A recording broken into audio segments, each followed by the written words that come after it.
You are listening to the Horse Radio Network, part of the Equine Network family. Hi, I'm Jennifer Wood. And I'm Jennifer Connor.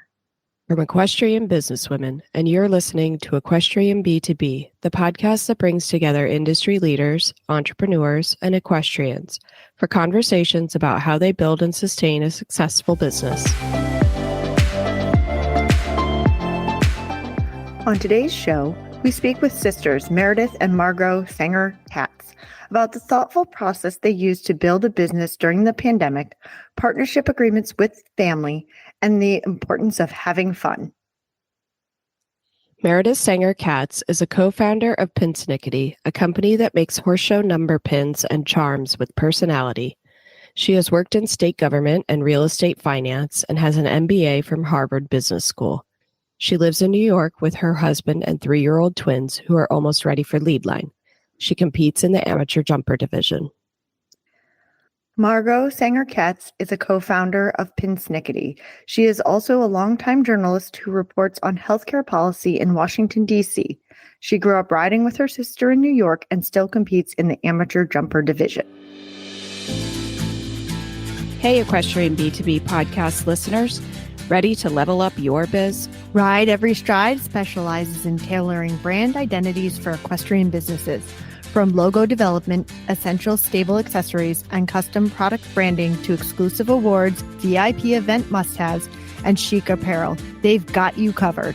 Visit rideeverystride.com. Use code B2B15, that's B2B15, at checkout for an exclusive 15% discount.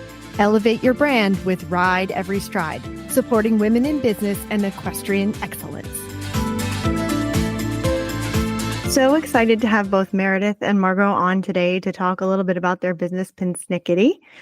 And we're going to go ahead and jump right in. So Meredith, if you could kind of tell us which one of you came up with the idea. Frankly, Margot came up with the idea first. She had seen magnets that people use on the back of their number, the 4 magnets at breed shows. And she thought, what a fabulous idea. Why is the hunter jumper world so boring and backwards? And so maybe I should let you tell Margot how it all came to be. Yeah. So, this was actually kind of a long time ago, like probably almost 5 years before we launched the company.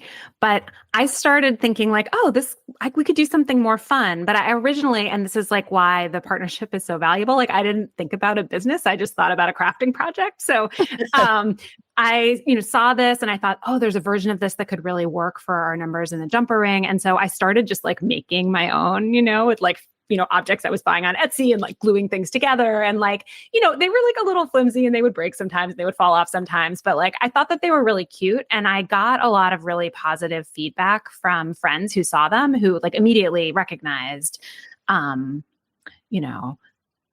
safety pins are kind of lame. And if we're going to be attaching, kind of lame, dangerous. I always stabbing myself and they're always coming undone and dangling around. And so this idea of having a number pin that was sort of decorated and that showed some personality or matched the rest of your turnout, I got just a lot of good informal feedback from friends. And I ended up, with my kind of crafting version of the product, making them for a lot of friends. And then, I don't know, life got busy and I put them in my tack trunk and I didn't have a horse to show for many years. And I didn't think about it again until during the COVID pandemic, where 2 things happened that made me think about this idea again.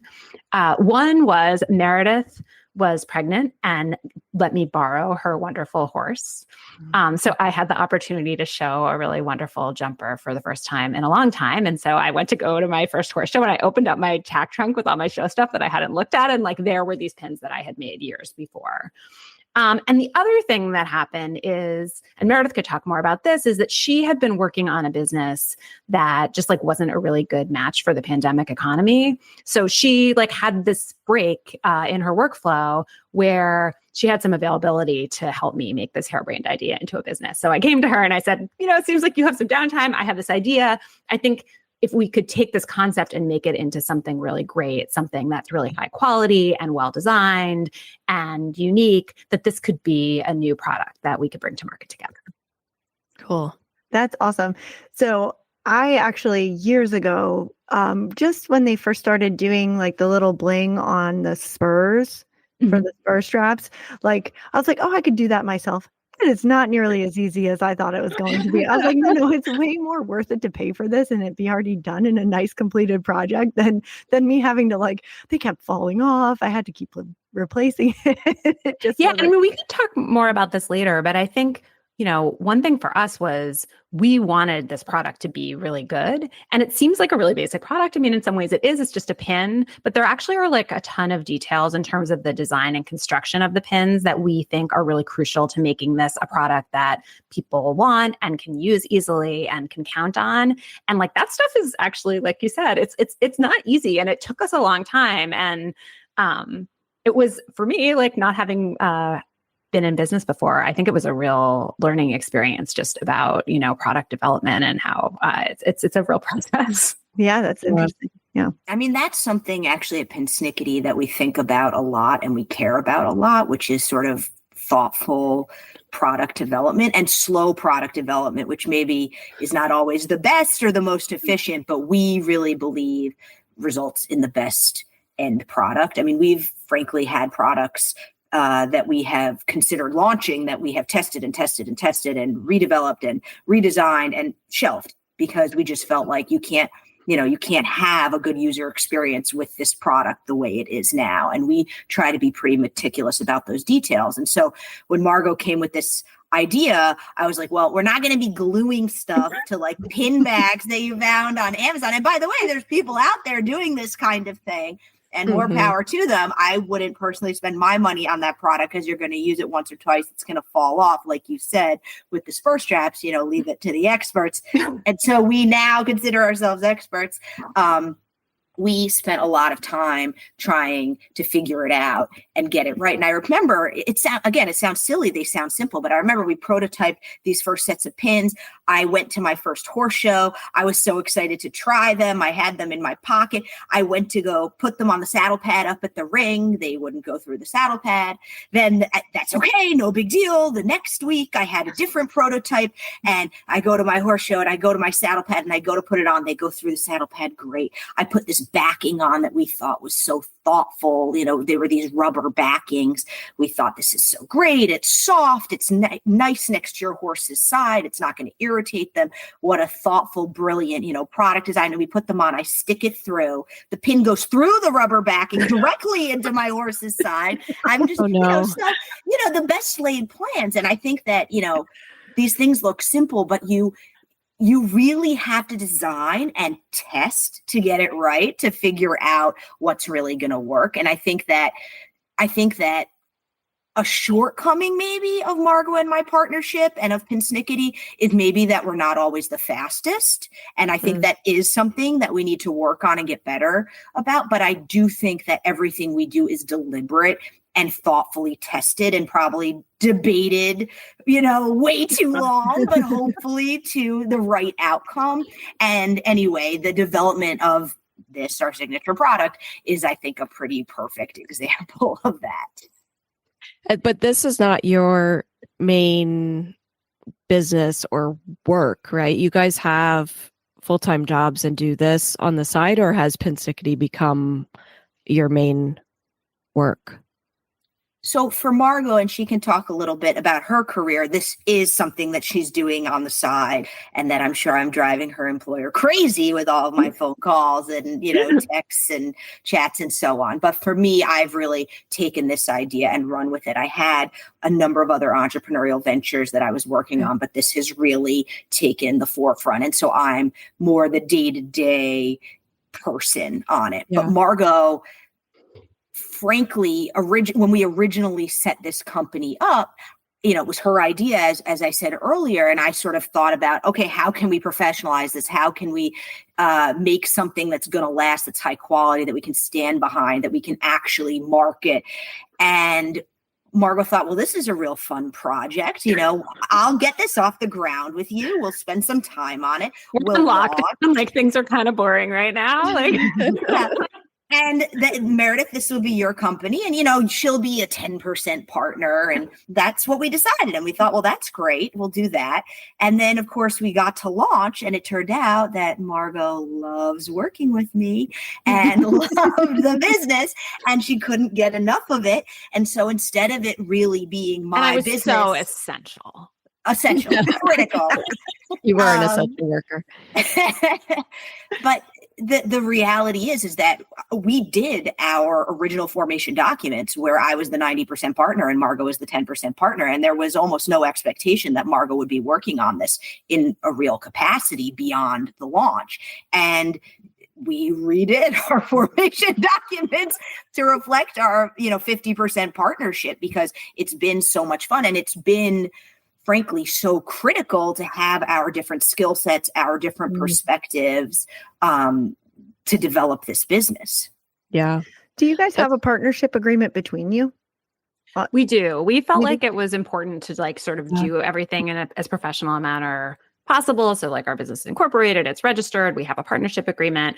And we have, so Meredith still retains the majority stake. I think we're 51-49 now. And so we felt, and we both agreed to this, that if there was some major dispute along the way, we didn't want to have to get in litigation about it or whatever. Exactly. We wanted to just decide who is going to break the tie. But of course we're sisters and that's never going to happen. And so even though we have documents saying things, I think we really do view this as a 50-50 partnership. Mm-hmm. I think that's important though. Yeah. Even if you're not related, a lot of friends go into business together, and, trouble in business can really test partnerships, and you have to outline from the start what your expectations are, right? And know, how you're going to divide things up. And it's interesting to hear that you guys changed the formation of your company, because I don't think we've ever really talked about that with someone. And, once they got into it, they noticed that it was unequal and changed it. So that's cool to hear that you guys did that. And so that other people can realize, hey, I'm in this business and I'm doing way more than we agreed on. So we should adjust this. And as far as kind of the day-to-day responsibilities, how do you split those up now? So I do have a full-time job. I'm a journalist. I'm a reporter. And so a lot of, my work is somewhat flexible, but in general, I'm working during the hours that most people are working. And so I think that affected some of the way that we split things up, because there are certain job tasks that I just can't be on call during the workday. Not that every once in a while I can take a meeting, I can tape your podcast if I schedule it in advance. So I think that was one way that we split it up, is I do a lot of the things that can be done in the evenings, on the weekends, when I have a day off from work and can kind of catch up on stuff. But the other thing that we did to split things up, which I think just kind of made sense, was Meredith is the actual business person in this business. She has an MBA and she's worked in a number of different businesses before. And I think that there are just certain core things in kind of finance, in manufacturing, in dealing with wholesale customers and doing sales, that she has is just right in her wheelhouse, and that she is just way better at me than, and is maybe more interested in than me. Although I will say that it also turns out that Meredith is an amazing photographer, and I guess I'm theoretically the creative, but I'm really bad photographer. So almost all of the amazing pictures that you see on our website and our social media, Meredith took those. And then I do more of the marketing side of things. So kind of writing, I make the website, I write all the captions for our social media posts, emails, our blog. And we do work with a lot of horse shows in various capacities. And so I manage a lot of those relationships, because they tend to be a little bit less time sensitive than our communications with say the manufacturer or with retail stores. Yeah.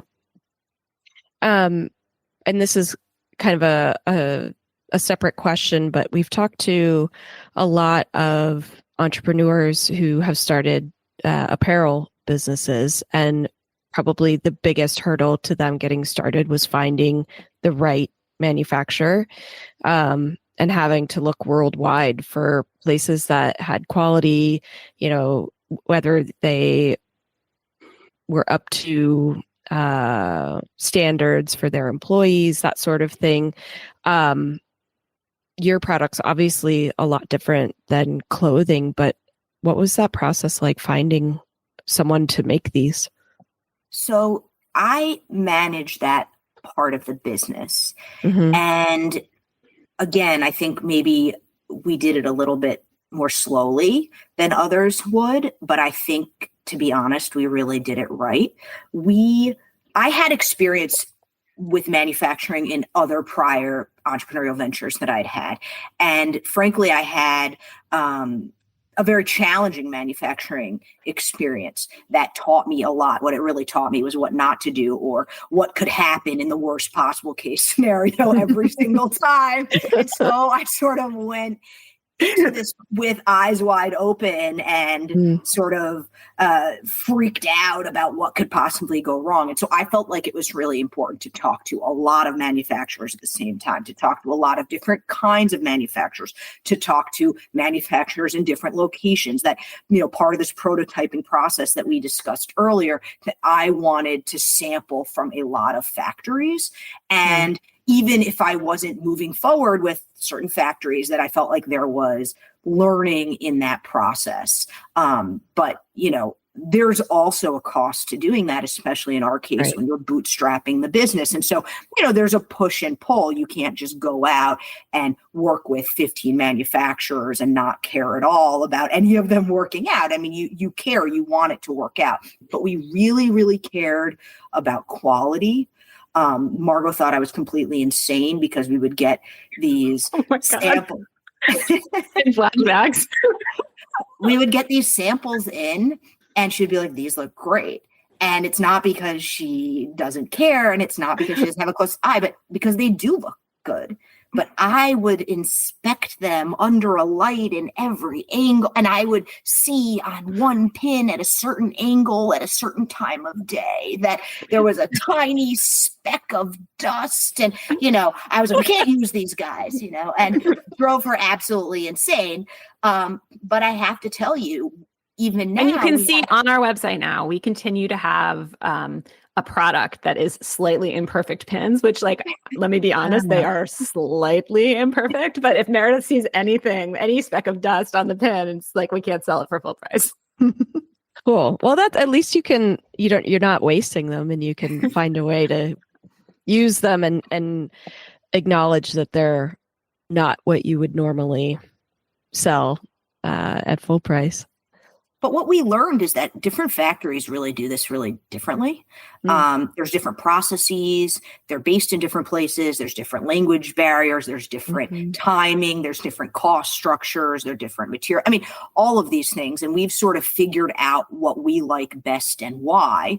But we are still constantly always trying to go through manufacturers to find the best of the best. And we have our manufacturer that we've had from the very beginning, who we love, who we have a great relationship with, who does really high quality stuff.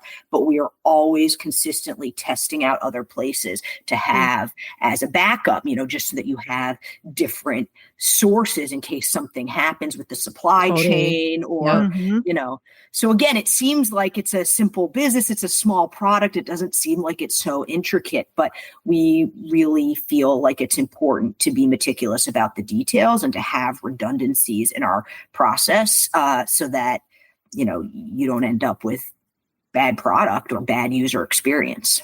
Right. I do think compared to an apparel manufacturer, we're kind of lucky because our product is not that expensive.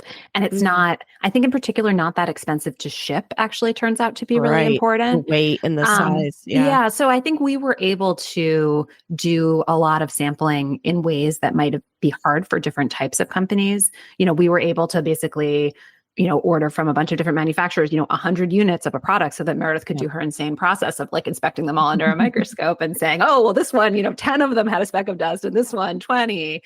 So I do think we're fortunate in that. And we knew that we were. And I think that allowed us to be even more insane and exacting in our standards because we really could compare. I think, for companies that are doing apparel or doing very heavy products or very large products, I think it might be hard to do it quite the way that we did. Right. I really didn't ever think about the manufacturing end of things, but being that I work for a pharmaceutical company, it can like make or break you in a product, whether, the inspections are done right or whether it's in a country that the FDA approves or not. And I had no idea about that until working in it. And so having a backup is such a good idea because you never know when you're going to have to shift. Somebody gets shut down for something that's not even completely related to your product. And then you're kind of up the creek. So I think that, that's awesome that you guys have like this plan ahead and that you've been through it. And I also have to say that, your experience, Meredith, of prior and having things go wrong, like I feel like sometimes that sets you up. So maybe that obviously wasn't intended to be what your business was, but maybe that experience gave you the experience for this to go forward.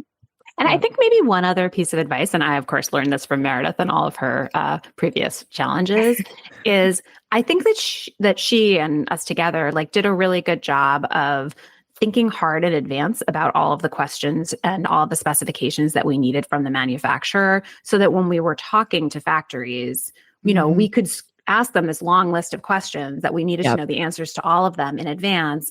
And we could compare them across different platforms. And then when we were placing our orders, we really knew. And that is like another example of just, something I think I've learned a lot from Meredith is just like, you kind of want to do your homework in advance. If you're just kind of like flying by the seat of your pants and you're like, oh, I'll get a sample, like we'll see from this manufacturer.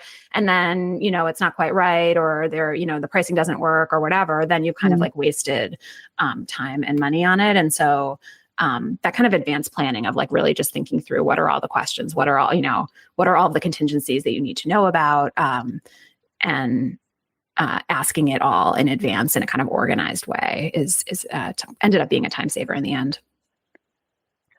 How long did it actually take from starting the business or coming up with the idea to, coming to market and being able to sell? I think it was about 6 months. And there were like other things that we did too. So there was this manufacturing process, like that did take some time, but there was just like a lot of other stuff. Like we said, we had to incorporate the business and like do our business agreement. And we also spent a lot of time on design and branding because obviously like we're a design forward company. The whole thing about our pins is that they're like really cool and cute and they have a particular look. And we wanted, first of all, to have to launch the company with pin designs that we were really excited about, that we thought were a good collection that would put our best foot forward in terms of representing the kind of company that we were. But then we also wanted to have like a great brand name, beautiful product packaging, like a really splashy website, lots of great photography. And so all of that ended up taking some time. Yeah, I didn't even think about packaging. Oh, yes, we have thought a lot about packaging. We talked about that for a while. Did you guys go to any of those like packaging shows where you walk around and like you look at all the different vendors who have different packages? No, but that sounds really fun. Oh, I did it. I recently did it. I went to New York City and they have it. And you get to like meet all the people. You have to be a business, which you guys are. But I went with a publishing company and we walked around to look at like ideas for bags and books to package them. And it was really fun and pretty cool. And I had no idea that was like a business, but apparently it is. So. We didn't go to any shows like that, but Margot and I have this thing that we do as a company that's a little weird. We call mini focus group. So whenever we're trying to make a decision about like what color card should this pin go on, or like should we, do the text like this or that, it's usually some very small decision that probably will impact nobody, but to us is absolutely essential and critical. And we talk about it ad nauseum. We can't get to a decision or between two things, and we mini focus group it. So I will reach out to a handful of my trusted advisors, friends from the barn, friends from business school, my mother-in-law, people that have a good design eye or, whatever the case may be. Margot does the same. And we send out these images, this one or whatever the question may be. And we mini focus group it and it comes back and then we compare answers. And sometimes it's a simple majority wins, but sometimes, by asking other people, you realize what you truly think. And so that has been a way that we have it's not necessarily seeing all the packaging out at a show or something, but in terms of making those decisions, we sort of have our own board of advisors for these small decisions that we've really relied on. And we go back and talk about a lot how some of these decisions that we felt almost certain about and ready to move forward with at the beginning of the company, we mini focus grouped, and someone had an idea and it completely changed our thinking. And we went with that idea. And now we literally say all the time, oh my gosh, can you believe that we were going to do X, Y, and Z? And now here we are doing this other thing. And it was such a fundamental decision that we love about our company now, and we would have gone down the wrong path. So I don't know. We really like this idea of mini focus grouping, and we really feel like you got to go out into the world and ask. You can't just look inwards. Sometimes you got to look outwards and let people, even if they're not in the business world, even if they're not an equestrian, get someone's advice, and it can really help you make better decisions. Yeah, I love that idea. Yeah. And actually, I don't know, Jen, if you got this, but when I just did the fundraiser for Finley, the Do Good popcorn, they sent me like a survey to do, and it was pictures. It was just like that, where they're like, do you like this picture? Do you like this picture? Do you like this or this or this? And at the end of it, they asked like, why did you pick what you picked? So then I like wrote out why I liked the one image over another. And I thought that was really kind of cool. I mean, it's a popcorn company, but I thought that was really like an interesting thing to do. Yeah, that's a great idea. Huh. Yeah, I really like that. Yeah. And what was the very first design you came up with for the pins? I know you have like all sorts of cute ones. I know. I'm trying to think. So when we launched the company, we launched with 12 because we continue to think, and we thought at the beginning that like different people were going to want different things. Yeah. And like that's the whole thing. We want it to be like, show your personality, tell us about your horse, tell us about how you're feeling today. Like what class are you showing in? We wanted there to be something for everyone and also something for every situation. So we initially launched with 12 and now we're up to like 35, which is kind of exciting. I don't know if I can think of like what the very first one that we did was, but we had this group. We started with a group. We had like a list of ideas. Oh yeah, Meredith.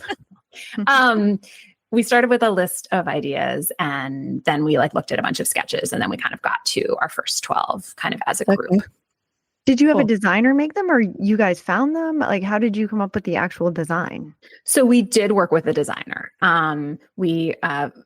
Meredith lives in Greenwich Village in New York, and she's very close to the new school where Parsons School of Design is. And so we were able to find a really great designer to work with us who we loved. And we've had a couple of designers who have helped us as well. But it's important to us that like our products are not like some commodity thing that you can just like buy on Amazon or whatever. You know what I mean? These are all designs that like we really sweated and that you can't get anywhere else, and that they look like Pinsnickety. They have Pinsnickety colors, they have a Pinsnickety style to them. And we also have thought about them a little bit as a collection. So like most people will just, they like their horseshoes, they're going to use horseshoes on both sides of their number, but we do have people that like to mix and match them. And like, we have ones that can kind of go together. Like our newest pin is we have an avocado, but we also have a chili pepper pin. So I call that our guacamole mix and match set, so there's people who mix them together. And so for that reason, also, we wanted them to feel coherent and like they could go together in these different combinations and still feel like they belonged as part of one set. Mm-hmm. That's really cool. So this kind of ties into like your marketing strategy and going forward with making more products and what have you. Can you kind of talk about that? Like you said you launched 12 at first. Was that was always the intention? And, where did that lead you for marketing? So our intention was always to have a lot, but we were a startup and, especially for me, like I'd never done a business before, like, I don't know. And I think the really interesting thing about this business for us, and I think the thing that makes it different than probably some of the other people that you talk to, is we were kind of creating something from scratch that didn't exist in the market before. So like if we were releasing like a new pair of breeches, like in order for that to be successful, we would have to differentiate them from other breeches. There would be something special about our breeches. But I also think there would be like you could show a picture of someone wearing the breeches and the customer would know what it is. And, you would know how to describe it on your website, like what kind of search terms you were trying to get for Google, what the advertising looked like, who your partners might be, what stores to go to. And I think for us, like this idea of just like replacing a safety pin, which is like something that people don't even buy in tack stores and don't even really think about, with something really cool and awesome. It was like brand new. And so a lot of what we were doing at the beginning of the company was trying to explain that to people. And it was all different kinds of people. It was like our potential customers, it was stores, it was horse shows. And so, we launched with 12. We always had this idea that we wanted to have a lot of them, but we like didn't know if it was going to work. And so we felt like 12 was enough where, first of all, just where our initial investment wasn't going to be like totally clear out our bank accounts if it failed. But it was also going to be enough where we felt like people were going to have choices and there was going to be enough variety that different kinds of customers were going to connect to them. And I think now, again, I think this was consistent with our strategy from the beginning to have a lot more, but I think it's easier now because people basically understand what the product is. Right. People like now understand, and it's so fun for me to go to horse shows and be in the schooling area and see, that like a lot of people are using them. So I do think now, like, we can be much more focused on like, what's the next design? What's the next concept? What's the next collection? A little bit less focused on like, how do we explain this product category from scratch to people? Right. Yeah. And less education and more of the actual product. And like we were talking about the product packaging before. And like, if you look at our product packaging, it has like a show number on it. Yeah. And that was like something we thought about a lot because we felt like if it was just like a piece of paper with some pins on it, it would look like jewelry. It would look, I think that, a customer in a retail store that saw that product wouldn't necessarily know what it was and what it was for. And so we really wanted to have the product packaging that explained to like, this is for your show number, put this on your show number. Right. And like similarly, like a lot of the photographs that we took at the beginning and that we used to promote the brand kind of all looked the same. They were just pictures of people's numbers on the saddle pad. And we talked about it a lot. We're like, oh, this is kind of boring. And it's like a little bit, close up. And, it's not giving the context and the action of people riding and competing in the show arena and like how it fits in with like their whole look. But we felt like that kind of education was really important at the beginning, just to tell people like, this is the idea, this is what it's for, this is how you use it. We made a lot of like videos, like showing people how to put them on. But now over time, I think like we're kind of a little bit more past that. And so we get to do like a wider variety of fun stuff with the brand. Cool. Did you start marketing like direct to customer, or were you really trying to get into the businesses, into tack shops, or were you doing both? We always felt like this should be a wholesale business and that we wanted to be a supplier to retailers. But we also realized two things. One, that it's really hard to break into tack stores, especially if you have a new product category, because you're not just saying, hey, buy our breeches, they're better for this reason that's innovative, but hey, you need this thing that literally hasn't existed, that no one has ever needed before. That you don't know how to merchandise, that you don't know how to sell to your customer. Right. Yeah.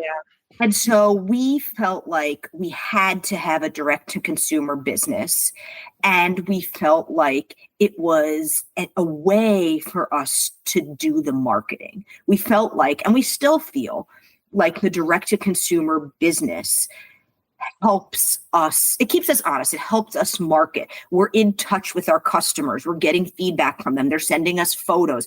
They're telling us what they like, or they're asking for new shapes, or whatever the feedback is. I feel like it's really important to have a feedback loop to understand how your product is doing out in the world, to understand if there are any pain points or opportunities. And so we always saw it as a wholesale business, but we have felt that the DTC business is really integral to us being better at our job as wholesalers and being better at our job as marketers, because we feel like the marketing that we do, the social media that we do, the sponsorships, the outreach, all of that helps our retailers, getting the brand out, getting, sort of a grassroots customers coming to them and asking for the product. And so we really felt like having a part of that be direct to consumer was really important, even though, we don't want to be competing with our retailers and we're not really trying to grow that piece of the business. It's more about having contact with our customers and having a feedback loop. Yeah. Did the pandemic play any part in that of wanting to sell online? I think we really got launched during the pandemic. Like in some ways, like the pandemic is the reason why this business existed, because like, I was like a little bit bored because I was trapped at home and couldn't ride. And Meredith had this other business that was put on the sideline. So I think in that way, the pandemic was like absolutely critical to us developing this business. But I think the kind of mix of DTC and wholesale, we did have some conversations about it at the beginning, but I think we always felt like tax stores were really where we wanted to be. And that was going to be kind of our principal market. And then the DTC was kind of a wraparound and a way to support that and to supplement it. And also to be available to customers who didn't have a tax store in their area. And at the beginning of the company, like that was a lot of people. Like we were only in a couple of stores, and a lot of those stores were concentrated in the Northeast. And I think increasingly over time, as we get more penetration across the US and hopefully into Canada, people will come to us less and go to our stores more. Okay. Yeah. Well, I find that like sometimes the going to the customer can help push it for sure. Like I, sell pharmaceuticals. So we sell to vets. That's our actual customer, but we do some marketing to, especially on very client-friendly, horse owner-friendly places, because we want to push the sales kind of up. Like they still have to go to their vet and ask for it, but if they're not asking for it, then sometimes it falls to the wayside. So I completely understand that. I think that that's an important tool to be able to use at times, even if that's not your main focus, which like for my company, it's not. So yeah. And we've marketed to owners before, right? Yeah. Market to owners who then have to go and request it. So like you guys are marketing to riders who go to the tax stores and request it. Yeah. Yeah. It can be a useful tool for sure. And education too. Then you can educate the end user. Right.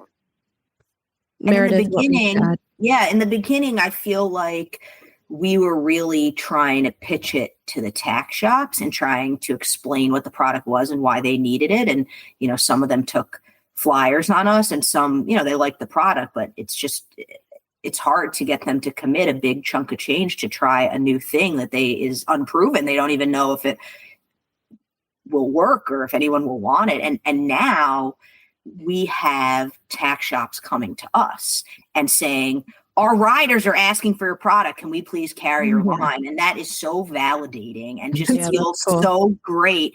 And we still do outreach. Don't misunderstand. I mean, we're reaching out to tax shops, we're marketing to them and so on. But I will say a big part of our business is tax stores coming to us because their customers are asking for it. And I think that comes from the direct marketing that we do. And frankly, people just seeing it at the shows and on the ground and wanting to have access to it themselves. Right.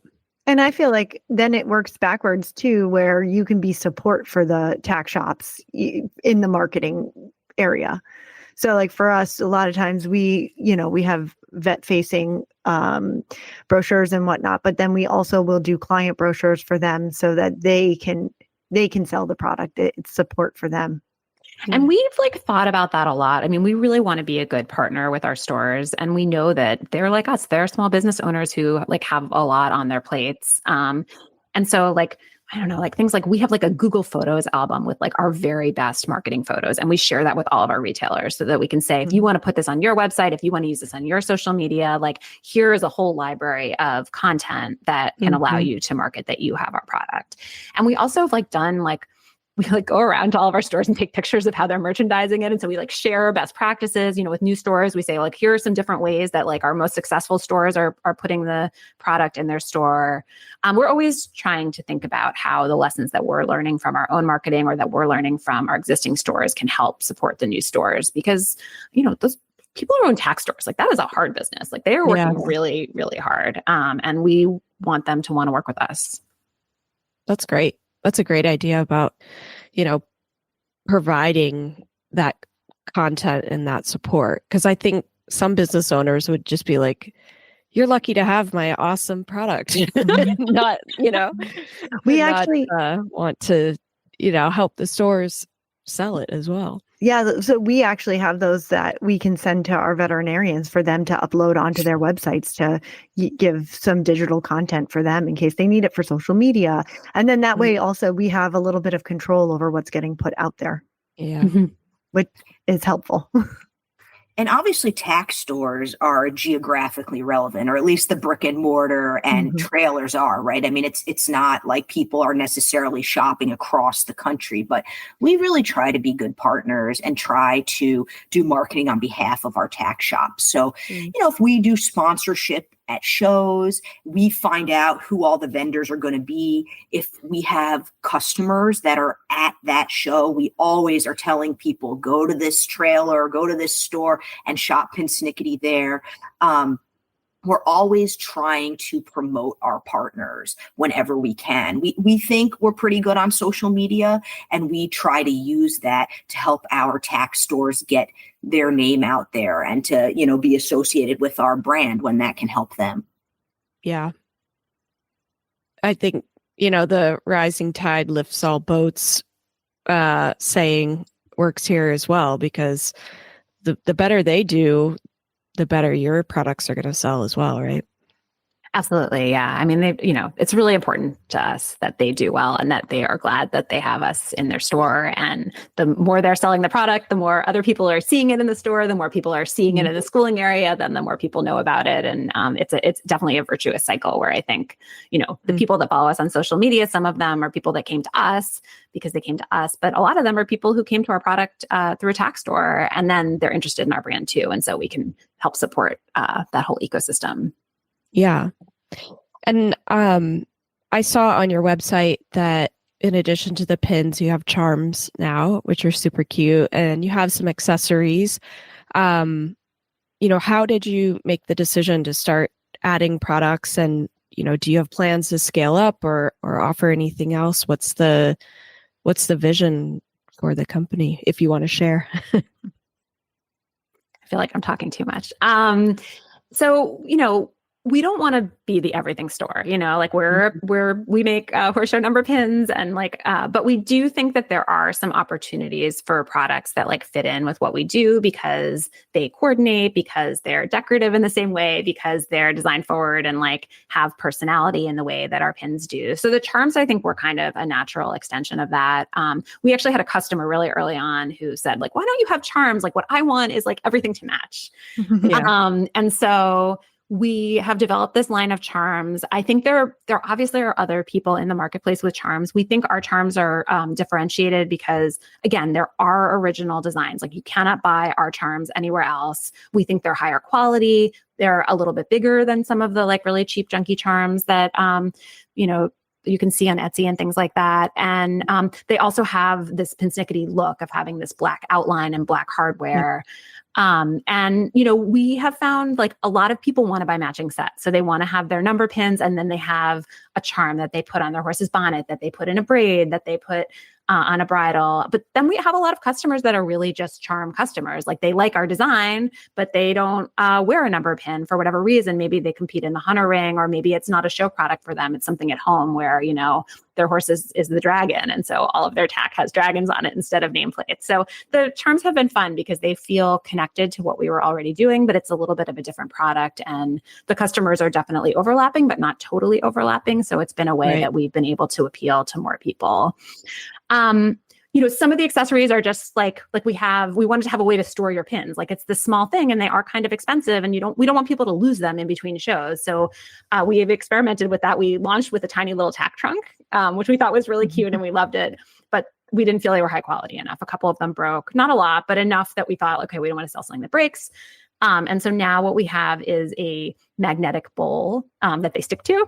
That's a great idea. And people seem to really like that. And they're cute and they're fun. You could shake them up. We make little videos for TikTok and stuff. I've seen those for cocks, right? For horse cocks. Yeah, it's a similar product to that. There are the ones that we make for the pins are a little smaller and they have our branding on them, but it's very similar concept. And I think you could probably put your cocks in there too if you wanted to. Let's go. Let's get some Pinsnickety cocks. Little dimes. They're going over the jump. A little dragon on your cock. I love it.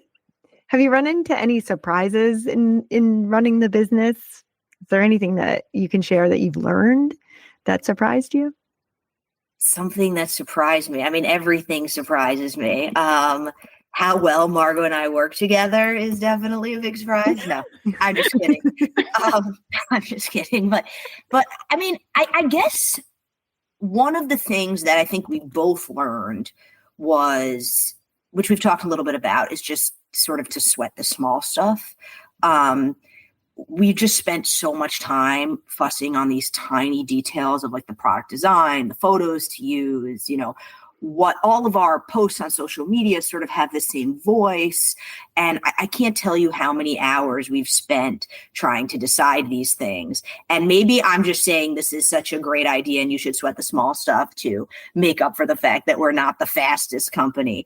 But I really just think it's paid dividends. And it really has created this distinct brand identity that we keep going back to. And that is sort of the foundation of our company.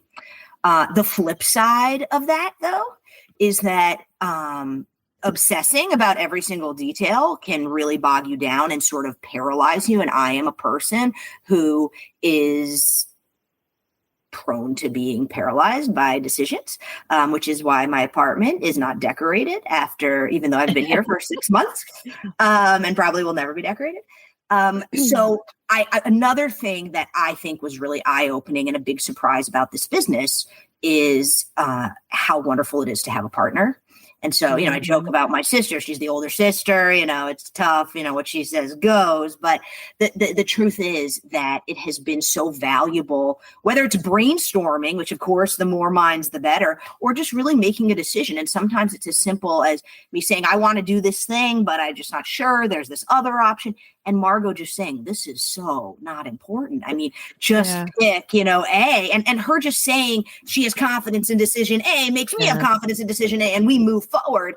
Sometimes it really is obsessing over it together, and hearing a different perspective gets me there. And so having done a bunch of entrepreneurial things on my own before, I was surprised and delighted by how wonderful it is to have a partner to work with, to debate with, to argue with, to bounce ideas off of, to come up with ideas together. And I really feel like our decision making, which can be labored at times, is so much better because we have each other. And you asked earlier on the podcast, is there sort of this division of labor? Who does what? And there is. There certainly are areas where I'm in charge of this, Margot's in charge of that. We have different expertise, we have different interests, we have different time, all of that. But there's a lot of stuff, and it's the strategy, it's the decision making, it's that we do together.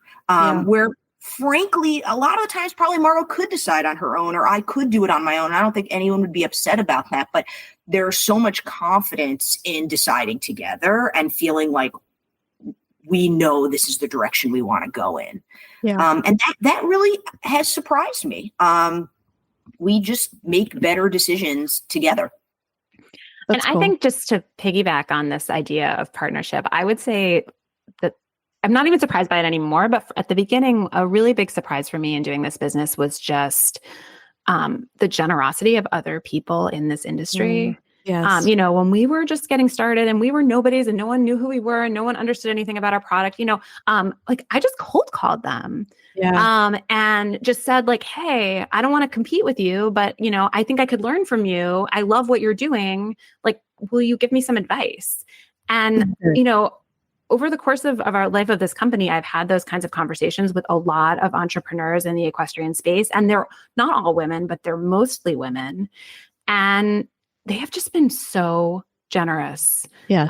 So generous and so wise in a lot of cases. And I really feel, I know you guys are really acquainted with this as well, because you work with all these women in business. Exactly what we have found. We have the same experience. Yeah. But I think, again, like, I don't come from a business background. And I think I had this idea that it's like, like really sharp elbows and like everyone's like fighting over the crumbs. And it's not like that at all. I think there's just a lot of warmth and generosity in this community. And I think there, is a lot of recognition that we can kind of grow the pie together and like all succeed together.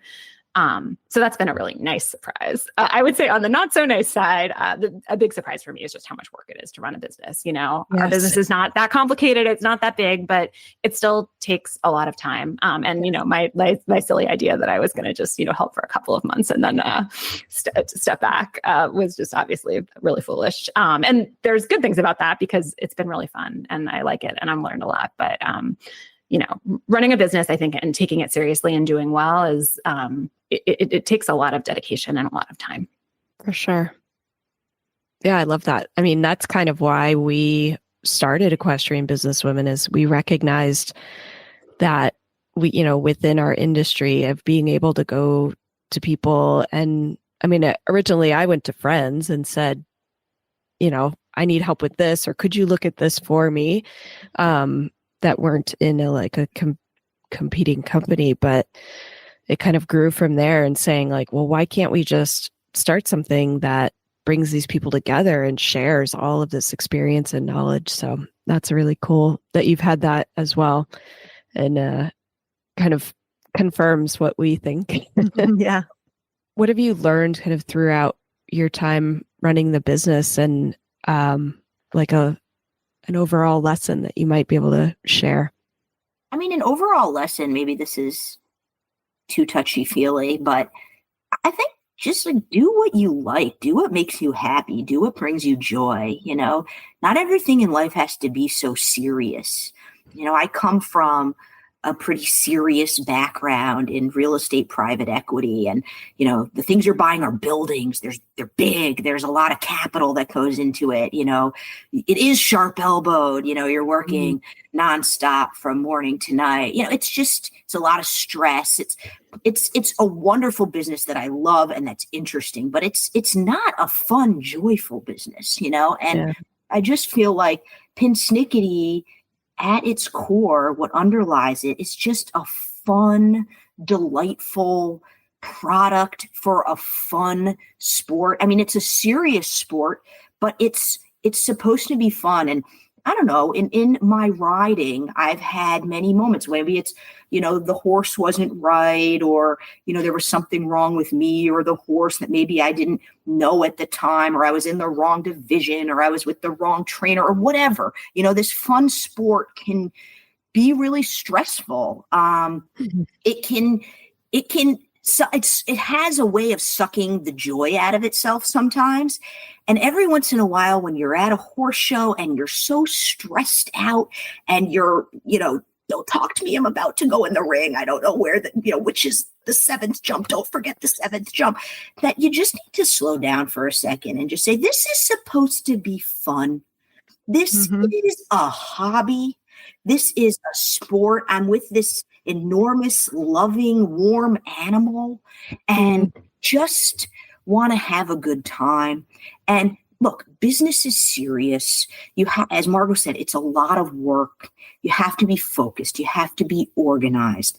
But at the end of the day, do something joyful, do something fun, and don't take yourself too seriously. I mean, even some of our pin shapes are designed just for that. I mean, one of the first pins that we launched in that initial 12 is a dumpster fire. And it's like a cult favorite. Yeah. I love it. And it's not for everyone. Some people do not want that. And when we do show sponsorships, we do not give out the dumpster fire. I need those just to put around my house. Sometimes you wake up early and you spill coffee on your whites right before you go for your course walk. And that is a dumpster fire day. You're going to win that class anyway. You missed your course walk. You're covered in coffee. Whatever happens. It's pouring rain. You're soaking wet. It's freezing cold. Just don't take yourself too seriously, Yeah. But then to say something serious. Yeah. I think for me, like a really big lesson is you can learn a lot. I come from a completely different background. I've worked as a journalist for a really long time. And I do think that being a journalist helped with this, because a lot of what I do in my day-to-day work is try to learn about new things and explain them. But I do think like I didn't know anything about any of this business stuff. You know what I mean? Like I don't know how to do marketing. I mean, come on. I didn't even really use social media that much before we did this. And I didn't know anything about SEO. I'd never built a website before.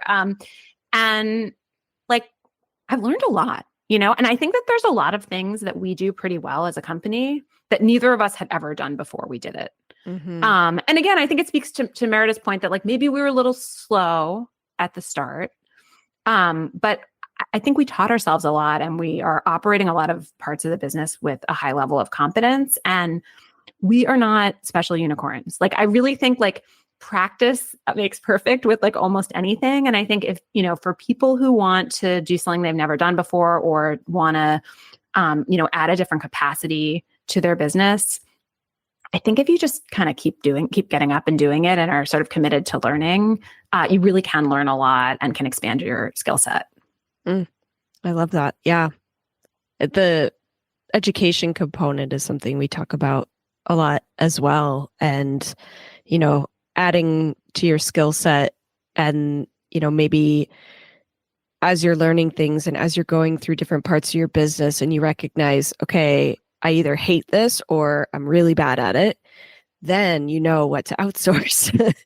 And, you know, you can, and like Meredith said, like find the joy in it and what you love to do, focus on those parts and get people to help you with the other parts. And although sometimes I felt like sometimes the things that I thought I hated, it was just because I didn't know how to do them and it stressed me out. Yeah. And like, I just made myself do them for a little bit longer and got better at it. And then suddenly it became joyful. I was like, oh, I can do this. It's kind of fun, you know? And I proved myself wrong. Like I can do this thing that I never could do before. I mean, I was talking to Meredith about this recently. I think I mentioned that she's such a great photographer. Mm-hmm. I don't know that that's something that she knew.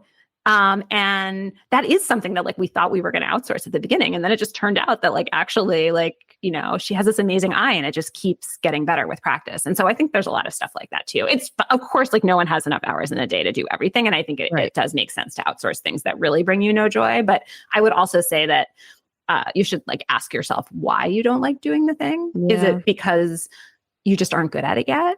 Or is it because it's just really not fun for you? Yeah. You don't want to suck at something. That's how I am. Also, I have something to add because I recently heard on a podcast they were talking about like a hack as saying that you can hire people to like teach you how to do some of these things.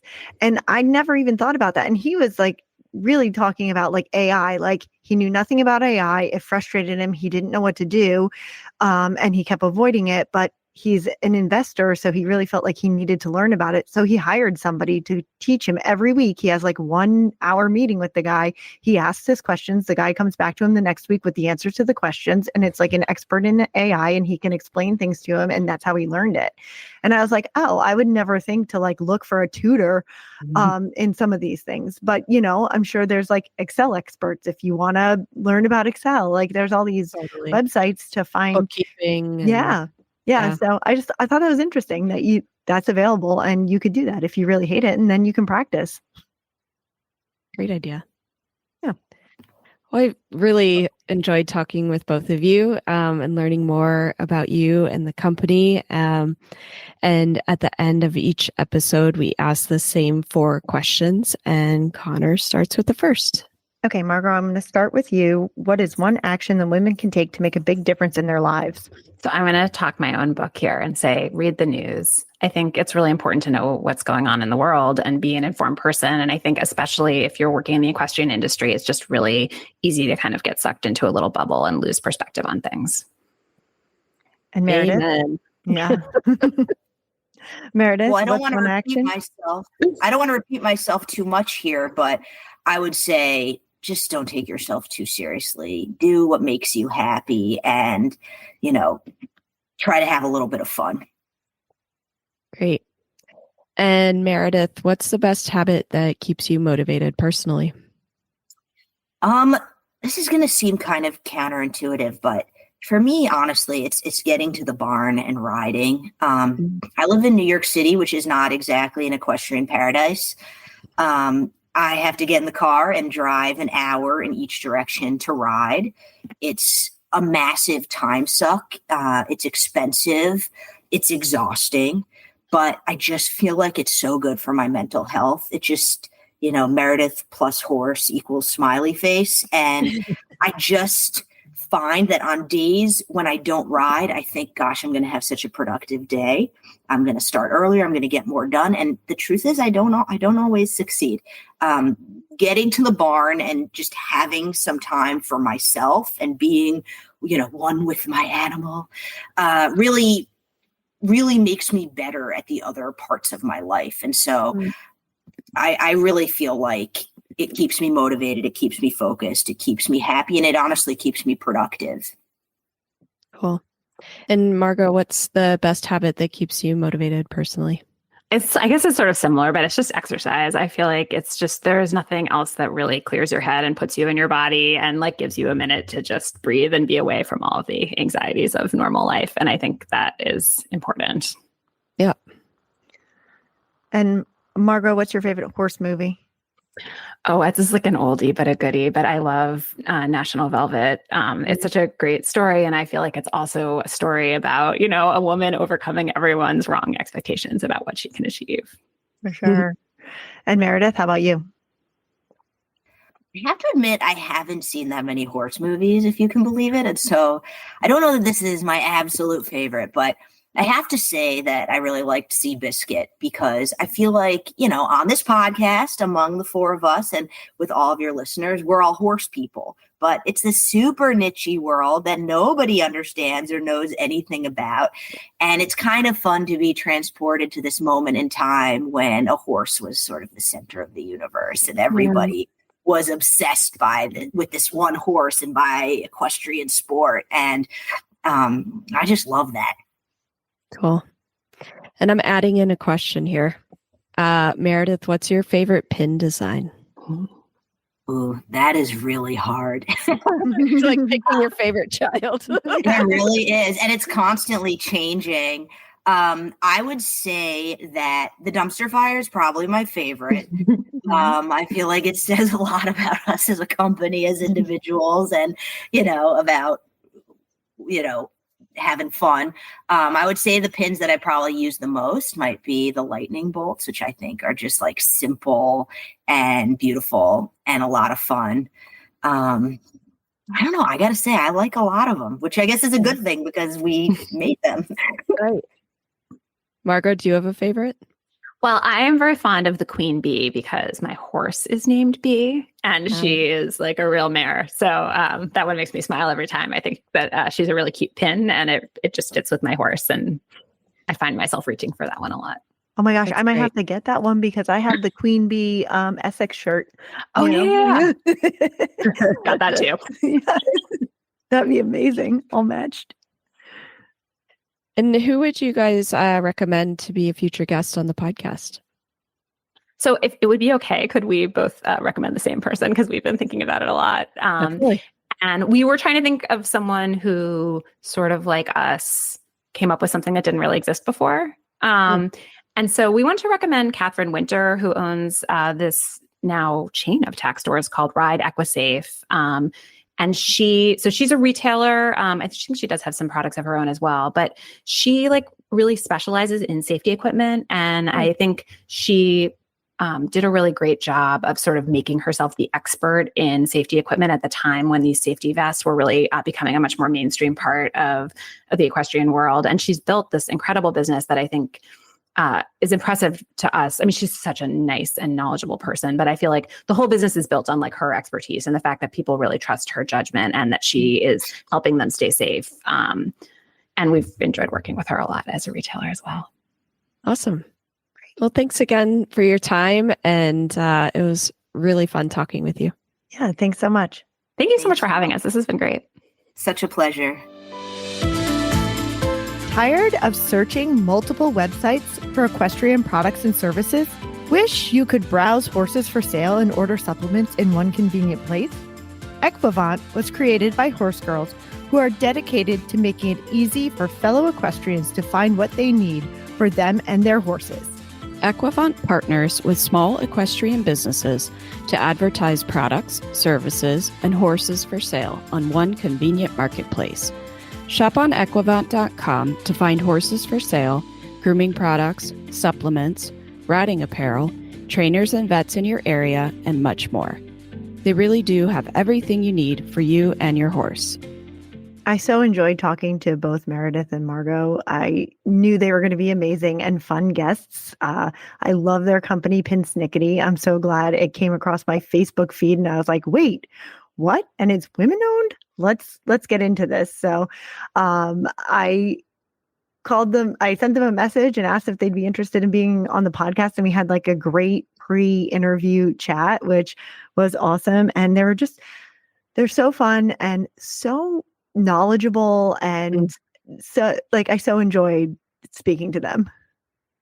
I agree. I'd heard of the company. I knew what it was, but I didn't know the background of Margot and Meredith and, how long had been in business or what they did before or any of that. So it was really interesting to hear, that Meredith did have entrepreneurial experience and Margot had none. And I thought it was really cool to hear how they came together and built this business. And, it's really become successful. And it's just really encouraging to hear stories like this. And they were just so fun to talk to. I loved their outlook on things, how easy they could explain, what they went through, and just a lot of the really useful information I think they imparted just by telling us about what they did.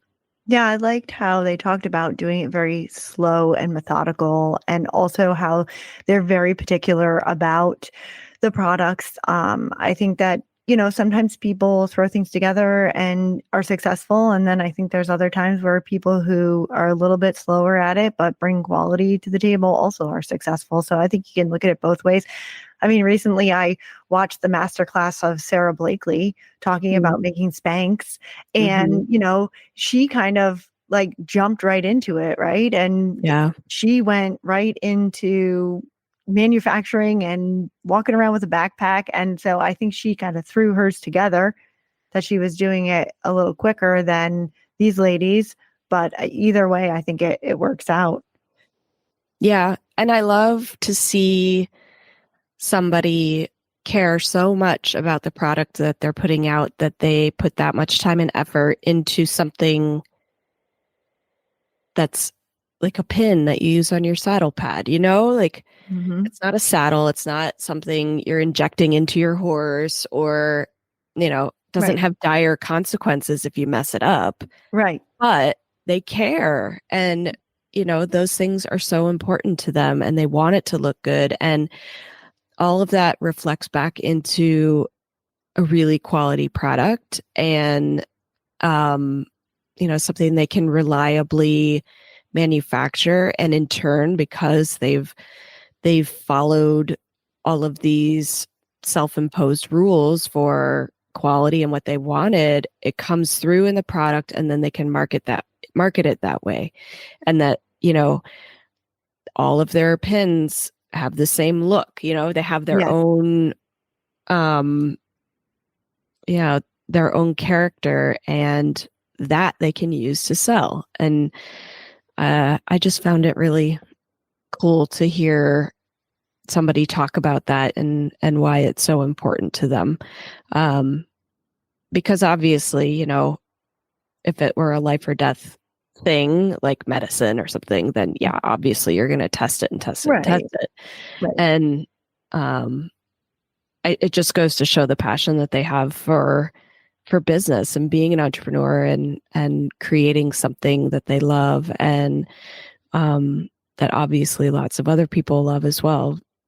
Yeah. And I like that they recognized the direct to customer and how to get it going, and giving education, especially on a product that nobody knew what it was or how to use it. And so I appreciate that they put so much time and thought into that and growing the business that way. And I think that makes it for a successful business, when you can kind of take both from the top down, like your tax stores, and pitch to them, but then you've got your customers driving up from the bottom so that you can meet in the middle and kind of cover everybody. Mm-hmm. And, like they recognize there are some people who are never going to use their pins, but they might use their charms, and they recognize probably that there are people who are going to collect every single one because it's a cool thing. Like I want to collect all of them because I just think it's a fun thing. And it's like it's almost like a little secret community that you have going on. And then they're also kind of reaching the people in the middle who are like, maybe I need a set or two to show my personality. And so I like how like maybe in their marketing, they may not even realize, but they're really capturing like the whole market. Yeah. Honestly, I want to get the dumpster fire pins and just put them on my backpack and like wear one on my shirt when I'm having a bad day. Yeah. I think, there was another point that they made that I think is really important to bring up is like how accessible mentors are in the equine industry. That was so cool to hear. Yeah. And I never thought about that, but I think it is. I think it's just kind of like shooting your shot and reaching out to the people and getting feedback. And I think that the equine community is very open to it. There's not so many levels between us and the top level. I think we have access. Absolutely. It's not like we're trying to, go ask, it's a bad person to pick. I was going to say Elon Musk. But, we're not trying to talk to the, people that, like you said, are building NASA space shuttles. Yeah, it's not that. I mean, it's, very successful people, but I do feel like our industry makes that type of situation possible where you can go up to people and say, I really like your product. Could I talk to you for, a 30-minute call sometime? And that's what we found, right? Anytime that we needed something or wanted to ask people questions, we just ask. And 9 times out of 10, they're more than willing to help. And it turns into a friendship or a partnership or, just a connection that you can rely on, which is great to hear that Meredith and Margot have had that same experience. Yeah. And I love Meredith's message about fun.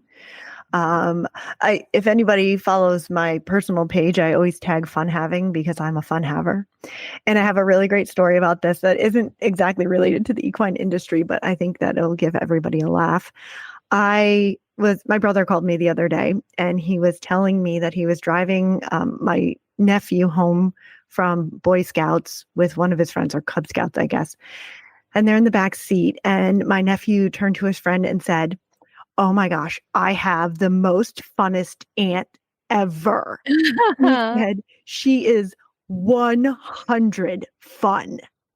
And my brother said to him, "I don't think there's a scale of fun.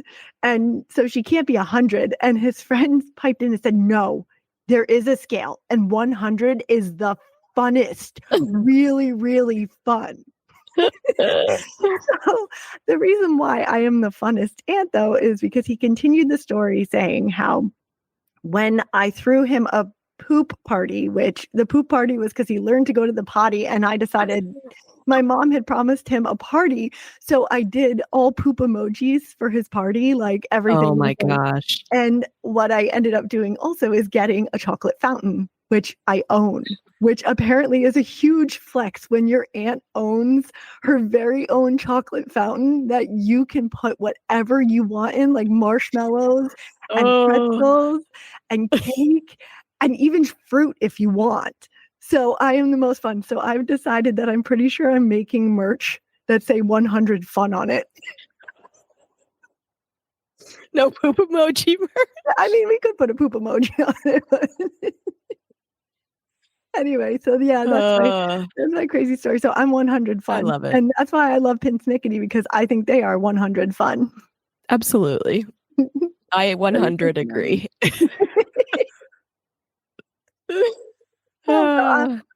It's Friday. It's time to go have fun. Yeah. I mean, fun havers. Here we go. Yeah, absolutely. So, yeah. And with that, we're gonna end.